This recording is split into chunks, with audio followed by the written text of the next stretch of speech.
Hello, हाय, welcome, नमस्ते। मेरा नाम ऋतिक और आज हम फिर से बात करने वाले हैं एक और इंटरेस्टिंग कंसेप्ट के ऊपर। तो ये वीडियो उन बच्चों के लिए मोस्ट इंपोर्टेंट होने वाली है जिनके पास सब्जेक्ट है सेमेस्टर 4 में बेसिक्स या फिर इंट्रोडक्टरी इकोनोमेट्रिक्स। तो चलिए शुरू करते हैं आज की वीडियो, जहां पे हम बात करेंगे लेसन नंबर 5 की स्टार्टिंग की। यानी कि आज हम करेंगे लेसन नंबर 5 का इंट्रोडक्शन और आने वाली कुछ वीडियोस में, यानी कि 4 से 5 वीडियोस में हमारा चैप्टर क्या हो जाएगा, खत्म हो जाएगा। ठीक है, अब आते हैं आज कंसेप्ट के ऊपर। इस कंप्लीट सीरीज के नोट्स प्रिपेयर हो चुके हैं। जिन बच्चों को नोट्स परचेज करने हैं वो इस नंबर पे जाए 9667836336, यहां जाके नोट्स ले सकते हैं। देखते हैं लेसन नंबर 5 में पढ़ना क्या है। तो लेसन नंबर 5 हमारा मल्टी कोलिनियरिटी और दूसरा और हमें एक पढ़ना होगा हेटेरोस्केडास्टिसिटी। तो ये दो टॉपिक्स हैं जिसको हम डिस्कस करेंगे इस कंप्लीट चैप्टर के अंदर काफी डीप में। अब समझते हैं इसका मतलब क्या होता है, पहले वो समझते हैं। तो लर्निंग ऑब्जेक्टिव्स पढ़ने से पहले आपको इसका मतलब समझा देता हूं। तो हमारे पास दो वर्ड हैं, एक तो है मल्टी कोलिनियरिटी, पता है सीधे नीचे आ गए। हाँ, तो ये मैंने खुद आपको डिफाइन किया हुआ है, आपकी बुक में डिफाइन नहीं कर रखा, कोई दिक्कत नहीं है। पहले हम ये समझते हैं पहले, क्योंकि देखो चैप्टर में पढ़ना है तो उससे पहले मैं इन दो स्पेशल वर्ड्स का जो ये यूज किए हुए इतने बड़े बड़े भारी भारी वर्ड है ना, मल्टी कोलिनियरिटी और दूसरा हमारा हेटेरोस्केडास्टिसिटी, इसका मतलब क्या था पहले वो तो समझ लें। तो मल्टी कोलिनियरिटी का मतलब क्या है कि जो भी हमारे दो या दो से फालतू इंडिपेंडेंट वेरिएबल यूज हो रहे हैं इक्वेशन के अंदर, वो जब हाईली कोरिलेट करें, यानी कि एक दूसरे से काफी ज्यादा रिलेशन में हो, तब हम क्या बोलते हैं उसे multi collinearity.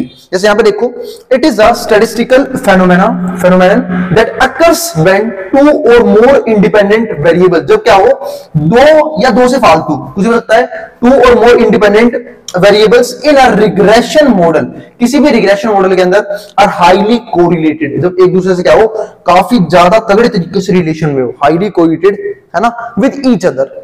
In other words, multicollinearity indicates a strong linear relationship। तो ये क्या दिखाता है? एक strong linear relationship among predictor variables। किसके लिए? predictor variables के साथ।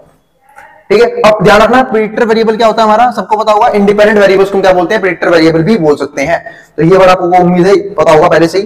दूसरा हमारा क्या आता है? होमोस्केडास्टिसिटी। अब इस वर्ड का मतलब क्या होता है वो समझते हैं। तो अगर मैं बात करूं यहाँ पे होमोस्केडास्टिसिटी और या फिर होमोजेनिटी की ऑफ वेरिएंस, मतलब यहाँ पे बात करते हैं वेरिएंस के पॉइंट पे, तो ये हमारा क्या होता है? इंपॉर्टेंट अंजप्शन। अब अंजप्शन क्या होता है वो समझते हैं। ऑफ इक्वल और similar variances is different groups being compared. इसका मतलब क्या है कि चाहे हमारे इक्वल वेरिएंस हो, चाहे हमारे सिमिलर वेरिएंस हो, ठीक है, इन डिफरेंट ग्रुप्स, अलग अलग ग्रुप्स के, क्योंकि हम जानते हैं अगर डाटा में चेंज आएगा, ग्रुप्स अलग अलग बनेंगे तो उनके वेरिएंसेस में भी चेंज आएंगे, है ना। और जब वेरिएंस में चेंज होगा तो हम उसे कंपेयर करते हैं, उसको हम क्या बोलते हैं? होमोस्केडास्टिसिटी। दिस इज इंपॉर्टेंट अंजप्शन, ये काफी इंपॉर्टेंट अंजप्शन है ऑफ पैरामेट्रिक स्टैटिस्टिकल टेस्ट, यानी कि एक टाइप होता है हमारा ये पैरामेट्रिक स्टैटिस्टिकल टेस्ट, उसमें हम इसे यूज करते हैं because they are sensitive to any dissimilarities, क्योंकि क्या है काफी सेंसिटिव होता है एनी डिससिमिलरिटी के लिए, यानी किसी प्रकार की अगर सिमिलरिटीज उत्पन्न नहीं हो रही तो उसके लिए काफी गड़बड़ हो सकती है, इसलिए हम इसे यूज करते हैं। अनइवन वेरिएंसेस, यानी कि जब हमारा वेरिएंस भी होता है in sample result, in biased and skewed test result, sorry. तो ये तो हमारा मतलब क्या होता है, ठीक है। तो मल्टी कोलिनियरिटी का सिंपल सा मतलब मुझे समझ में आया कि जब हमारे किसी भी रिग्रेशन इक्वेशन में जो इंडिपेंडेंट वेरिएबल्स हैं वो एक दूसरे से हाईली कोरिलेटेड हो तो उसको क्या बोलते हैं? Multi collinearity. और जो होमोस्केडास्टिसिटी है, इस बात का मतलब सिर्फ इतना होता है कि जब हम अलग अलग डाटा के अलग अलग वेरिएंसेस को एक दूसरे के साथ कंपेयर करने की कोशिश करते हैं, उस अंजप्शन को क्या बोलते हैं? होमोस्केडास्टिसिटी। तो ये दो मतलब याद रखना। अब आते हैं इस चैप्टर के लर्निंग ऑब्जेक्टिव के ऊपर। तो हमने चैप्टर का नाम जो था वो डिफाइन कर लिया कि मल्टी कोलिनियरिटी मतलब मुझे कोई भी पूछ ले मैं यूं बता दूंगा क्या होता है मल्टी कोलिनियरिटी का मतलब और हेटेरोस्केडास्टिसिटी का मतलब। अब आते हैं हमारा लर्निंग ऑब्जेक्टिव्स के, हमें पढ़ना क्या क्या है ये भी तो समझना पड़ेगा ना, इस कंप्लीट लेसन अंदर पढ़ना क्या क्या है। फिर हम चलेंगे इस चैप्टर के इंट्रोडक्शन के ऊपर, तो वो देखते हैं। तो पहला पॉइंट जो है हमारा वो है अंडरस्टैंड नेचर ऑफ प्रॉब्लम्स। हमें क्या समझना होगा? अंडरस्टैंड करना होगा किसका? Nature of problems due to violation of the assumptions of no multicollinearity, यानी कि जब भी हम किसी भी असम्पशन को वायलेट करते हैं, यानी कि तोड़ते हैं, जो कि कई बार हो जाता है कि जब भी हम कोई भी रिग्रेशन मॉडल, कोई भी मॉडल जब हम प्रैक्टिकल लाइफ में यानी कि इकोनॉमिक्स में यूज करते हैं, स्टैट्स में यूज करते हैं, तो कई बार क्या होता है हमसे चूक हो जाती है, हम जो है ना असम्पशन को छोड़ देते हैं, उसको इग्नोर कर देते हैं थोड़े टाइम के लिए। तो उसकी वजह से क्या होता है, एक सिंपल सी बात है, जब किसी भी चीज के रूल्स तोड़ोगे तो गड़बड़ तो आएगी रिजल्ट में, तो उस गड़बड़ को क्या बोलते हैं? वायलेशन। तो किस तरह की प्रॉब्लम्स आ सकती हैं, तो उस नेचर ऑफ प्रॉब्लम को समझना होगा किसके अंदर? इस चैप्टर के अंदर। ठीक है, और वो भी किसके, no multicollinearity and homoscedasticity in classical linear regression model. इसकी बात हमने करी थी प्रीवियस वीडियोस में इसी सीरीज के, जिसको हम बोलते थे CLRM, classical linear regression model. दूसरा हमारा क्या है, learn how to diagnose. Diagnose मतलब क्या है, पहचानना है हमें, किस चीज को पहचानना है, जो इश्यूज आए हैं। जब आप रूल्स तोड़ोगे तो गड़बड़ होगी रिजल्ट में, और जब गड़बड़ होगी तो हमें उसको समझना आना चाहिए, हमें डायग्नोस करना आना चाहिए कि कैसे हमने गड़बड़ की है और कहां पे गड़बड़ की है। Diagnose these issues through statistical test. और इसके लिए नहीं हम खुद बैठ के यहाँ पे कैलकुलेशन करने में अपने बन के महारथी, हमारे पास क्या मिलेंगे, हमें स्टैटिस्टिकल टेस्ट, उसको यूज करेंगे हम। ठीक है, अब जो तीसरा पॉइंट हमारा वो क्या है, impact on reliability and validity of inferences. हमें समझना होगा कि रिलायबिलिटी और वैलिडिटी क्या होगी, मतलब इंपैक्ट क्या होगा इन दोनों का, of inferences in case of violation of these assumptions. मतलब अगर आपने कोई भी रूल तोड़ दिया तो उसका इंपैक्ट क्या होने वाला है, मतलब रिजल्ट क्या होने वाला है। ठीक है, और मतलब क्या होता है ना कि अगर आपने छोटा मोटा रूल तोड़ भी दिया तो इतना बड़ा फर्क नहीं आता रिजल्ट में। और कई बार क्या होता है कि आपने कोई असम्पशन अगर गलती से भी नोट कर दिया तो वो पूरे मॉडल को खराब कर देता है, तो वो चीज हमें समझनी होगी इसके अंदर। इसके बाद क्या आता है, लास्ट पॉइंट। अब ये तो आ गया कि भैया चलो ठीक है, हमने इंपैक्ट देख लिया, रिजल्ट देख लिया, जब हम वॉलेट करते हैं उसे, अब सोल्व कैसे करेंगे, रेमेडीज हमने पूरी बात करी थी। कुछ हमें टेस्ट मिलेंगे, स्टैटिस्टिकल टेस्ट, जिसके जरिए हम ये इश्यूज डायग्नोस कर सकते हैं, लेकिन डायग्नोस करने से कुछ होगा नहीं ना।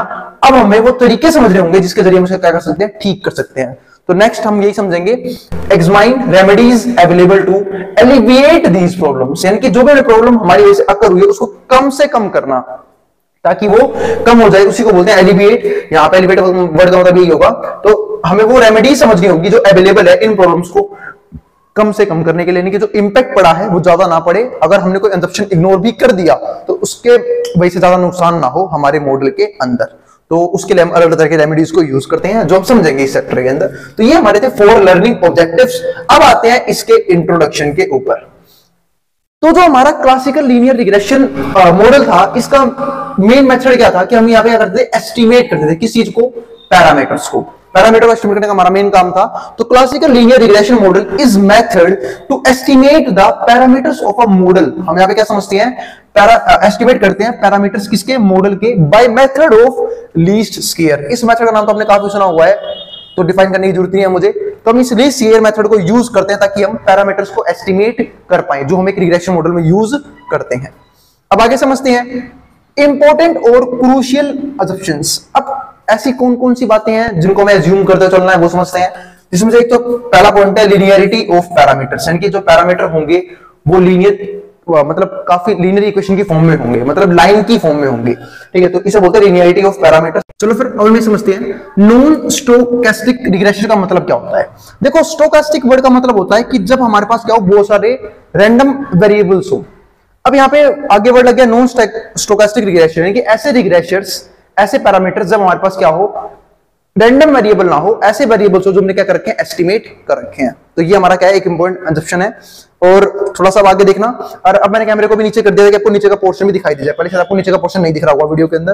अब आगे देखते हैं, जो थर्ड है हमारा वो है zero conditional mean of errors. अब zero conditional mean of error का मतलब क्या है कि किसी भी प्रकार का कंडीशनल मीन नहीं होना चाहिए, मतलब conditional, zero conditional mean of error, यानी कि एरर होने की जो कंडीशंस है ना वो क्या हो, काफी कम हो। क्योंकि जब एरर होने के चांसेस बढ़ जाते हैं, इसका मतलब क्या है, हमारा मॉडल उतना ही घटिया और उतना ही खराब है। अब आगे समझते हैं, जो फोर्थ है हमारा वो है नॉन हेटेरोस्केडास्टिसिटी। ठीक है, इसका मतलब क्या है कि जो हेटेरोस्केडास्टिसिटी थी वो होनी ही नहीं चाहिए, और इसी को हम बोलते हैं होमोस्केडास्टिसिटी भी। और फिफ्थ में क्या है, मतलब अगर नो हेटेरोस्केडास्टिसिटी है तो क्या होगा, होमोस्केडास्टिसिटी। एक बात ध्यान रखना, यहाँ पे काफी इंपॉर्टेंट बात बोली थी मैंने, देखो हेटेरो का जो मतलब पता है क्या होता है, वो होता है अलग अलग, और होमो का मतलब क्या होता है, सेम। तो दोनों आपस में अपोजिट वर्ड है, यानी कि नो हेटेरोस्केडास्टिसिटी अगर मैं लिख रहा हूं, इसका मतलब क्या है कि वो डाटा कहीं होना चाहिए होमोस्केडास्टिसिटी फॉलो करता हुआ होना चाहिए। इसके अलावा नो ऑटो कोरिलेशन, आपस में अपने आप ही कोई कोरिलेशन नहीं बनना चाहिए। नो मल्टी कोलिनियरिटी, किसी भी प्रकार की मल्टी कोलिनियरिटी नहीं होनी चाहिए। सारे क्या असम्पशन से वो ध्यान रखना। ठीक है, नो स्पेसिफिकेशन एरर्स, और किसी प्रकार की ज्यादा गड़बड़ नहीं होनी चाहिए। तो ये हमारे वो पॉइंट्स हैं जो हमने रखे हैं, एज्यूम कर रखे हैं क्या बनाने के लिए, मॉडल बनाने से पहले। अब इसको आगे समझते हैं। तो ये हमारे क्या है कि इंपॉर्टेंट और क्रूशियल असम्पशंस।